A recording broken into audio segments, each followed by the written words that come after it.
So, slowly and slowly what may happen, suppose you have a stationary water table, this plume which is coming out of the leachate in the form of the leachate from the landfill will settle over, which I have shown like a mountain on a purple color. You agree? There is no movement of the water table. So, whatever leachates are coming out, they form a stack. If I rotate this figure by 180 degree, what is going to happen? This becomes a stack or a chimney, and the chimney is throwing out all the pollutants in the atmosphere. The problem remains same. What has changed? The media through which the transport is taking place. Agreed? The rest of the concepts are same. So, for me landfills are equivalent to a chimney or a stack through which a lot of unwanted materials are coming out of different attributes. So, the density of this system is going to be different, their viscosity is going to be different, because the temperatures are different, density and viscosities are going to be a function of time. Their toxicity is going to be so much that this soil mass may not remain as what it used to be earlier. The chances are that the soil mass might get eaten up, and hence the porosity, the density and the attributes of the soil mass are also changing. See, this is the height of complications. Now, this is a system where nothing remains constant. I hope you are getting a feel of this. Is this okay? And then the question is, quantify this phenomena and give the answer. It is more realistic. Another question would be, the whole process is going to be time dependent. I hope you will appreciate. So, this could be short lived, it could be long lived. There could be a process which might be occurring within few hours. At the same time, there might be few chemicals which might take their time to get activated over a period of time. Is this okay? Sir, I was thinking like how will we proceed, like the chemicals. Forget about proceeding. First thing is assimilation of an idea that these problems exist. The first thing is to realize that yes, there are issues in your mind and we should do something. That itself is half journey done. I am sure 99.9999 recurring populace of the country is not aware of what is happening, including the geotechnical engineers which are being churned out from the institutions. You agree? Sir, can you please discuss the effect of Le Charlet in the hard rock where you found a barrier there? Yeah, wait, hold on, everything will follow. But as I said in the previous lecture, rocks are very stable. Why? Compactness. So, you really can't disturb them so easily. They are grandparents. You keep on telling anything, either they are deaf or dumb, or they do not hear, or they do not want, they are not interested in anything. Clear? Passive materials mostly, and hence beautiful repositories to deposit your waste. Good analogy. Okay? Particularly if it is a sound rock, granite, basalt. This is what they try to investigate, at what depth it is available, in what form, and these are the repositories. Repository is the word which is used to dispose high intensity atomic waste in the formations. This is okay, this is what you have been asking. So, we are still talking about the most vulnerable species, soils, the offsprings. Clear? It answers your question? Yes, I know this takes time to understand what is happening. Yes, anything? So, the place where we dispose the byproducts, so also we can make impermeable chambers. Everything comes at a cost. I have to see the repercussions of each and everything. I have to evaluate each process.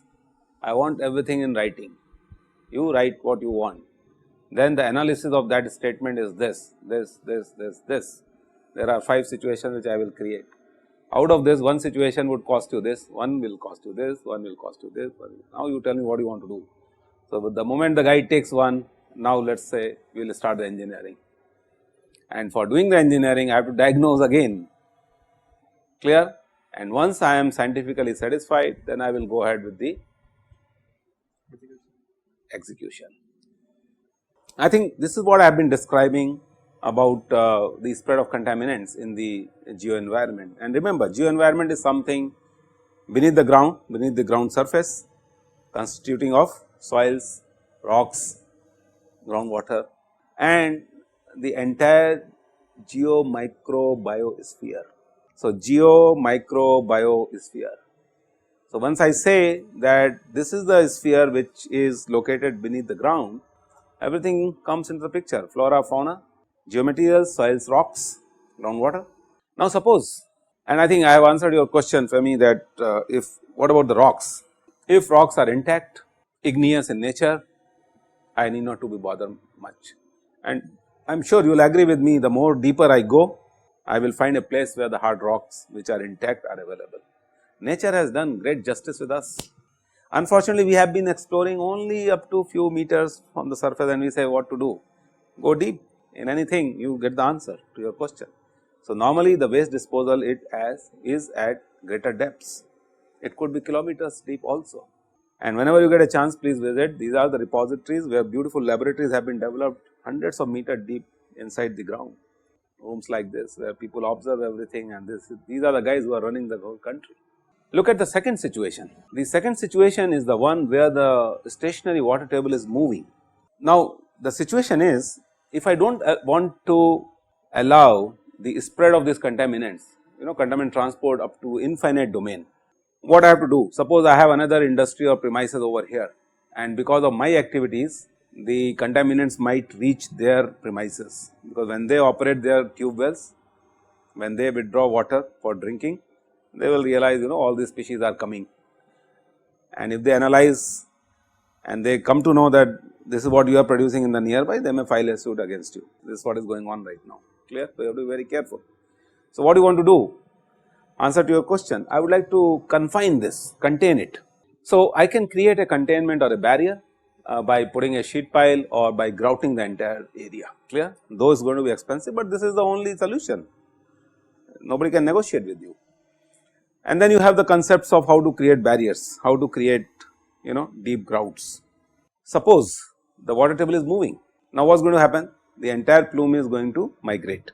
So, my question is, which one is a better situation? The first one which I showed, where the water table is stagnant and the entire plume takes a form of a volcano, or this one where the plume is moving from one place to another place. So, it is again a very dicey question. So, slowly and slowly what will happen if you have contained yourself also, and the more and more leachates are filling the space in the microgeosphere, what is going to happen? Now, you can't even use the water, because every time you drill a borehole or a tube well, what you are going to get? Whatever you have disposed there. So, not a very good situation, you are sitting on a volcano, be careful. This you can't afford. Why? Because the neighbors are going to complain. So, what should be done is a big question. So, I think now I have set the stage right for you to understand that most of these situations do not have clear cut answers. Did you ever feel this type of problem when you were solving a problem to compute bearing capacity of foundations? You said, well, up to third decimal place the answer is 10.43 tons per meter square. You were so confident. Now, what is happening? You are shaky. Why? Because even if you are writing something and reporting something, you have to take care of all these unseen forces which are going to get affected by your statements. So, what we are supposed to do? In this case, we are supposed to find out the extent of migration of contaminant. So, most of the establishment when you visit, like nuclear power plants or atomic power plants or thermal power plants, there is a zone of influence, they call it. I do not know how many of you have visited such type of establishments. When you start approaching them, there is a warning zone, no rehabilitation within this limit. Mostly atomic establishments have a limit of few tens of kilometers. Why? Answer comes from here. So, if I am dumping a waste over here, if I have the waste disposal facility over here, I am going to do the analysis up to certain extent in distance domain and time domain. You might have done this type of analysis where we call as time domain analysis and distance domain analysis, clear? So, extent both in terms of time and space, after 25 years, how this activity is going to influence the settlements, villages, clear? Second thing is, beyond 25 kilometers, whether there is any influence of this activity or not, both ways I can look at. The second one is intensity of the activities, and their concentration, temperature, chemical concentration, radioactive concentration, microbial concentration and so on. Now, if you do this, this is what EIA is. Because of my activities, how I am influencing and how much I am influencing, in how much time the geo environment is a big question. Yes. Shall we adopt some ground improvement techniques so that the Lecharde do not come into contact with? I wish life was so simple. Here you are not aware where the plumes are existing. Can you see through? Like, Clear? It's very difficult. So, then you have to evolve techniques which can detect the plume itself first. Imagine, close your eyes and imagine, when this type of plumes are getting formed, then the 3D and what is the depth, what is the extent, x, y, z, t. So, that part you have to imagine first. Yes, if you can, definitely go ahead with the remediation. So, first is diagnosis, understand the problem, diagnose it well. Third is start giving, I will talk about that. Now, this is what is the requirement, you have to do modeling. So, when you do modeling, you want to predict how the transport of contaminants is taking place and what is their fate, whether they become more aggressive after certain time, half life of an isotope. You must have studied in your 10+2 physics, is it not? So, if the radioactive waste is there, radionuclides are there, they might get fused, they might show fission, they might create daughter elements. What those daughter elements are going to do, what the parent element is going to do, this is the fate of the system. So, a species of the contaminant, how it is going to be in domain of x, y, z and t is a big question which and everybody is trying to work on. And having done this, I will ask you a question. Well, very good, you have done a lot of studies, lot of analysis, you have come out with a recommendation. Can you validate it? And once you validate it, I am ready to appoint you as a consultant. I am ready to spend the money which you are asking for. So, both the things go together, creation of hypothesis, development of the mathematical models and followed by recommendations. So, this is where the importance of the following becomes very important. First thing is you have to create a theory.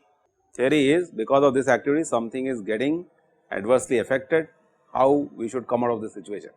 Do the lab tests. So, what you are saying is I will take out samples, bring them to the laboratory, understand the material, what type of soils are these, sandy soil spread is going to be more, clay soil spread is going to be less, extent, lateral extent, vertical extent and so on. I will do field tests also to make sure that the type of data which I am getting from the laboratory is correct, alright. Based on these two data, lab and field, I will create empirical relationships. So, most of the geomechanics relationships you must have seen are empirical in nature. Cc equal to this multiplied by LL minus 20 and so on, clear? What are those equations? Empirical relationships, but they are better than having nothing in the hand. Then because it is a computer age, you will like to put all the information in computer application, artificial intelligence, role of information technology and so on. We will discuss about this later on. And then ultimately what will happen? Having done all these models, I would like to define a factor of safety. I am giving a solution, what is the guarantee? The person is spending money, how comfortable he or she could be at the end of the day. So, this is nothing but the factor of safety. And what is factor of safety? My judgment, my experience of the past and how conveniently I can handle the situation is the factor of safety. That is the application of the acquired knowledge, and knowledge could be either based on your own experiences or by reading or by hearing, whatever. So, I hope this concept is clear to you based on today's lecture, that what environmental geomechanics guys are at. Is this part clear? And what are our activities and what we are supposed to do. So, once we have understood our role, things become more streamlined. We will discuss about this slowly.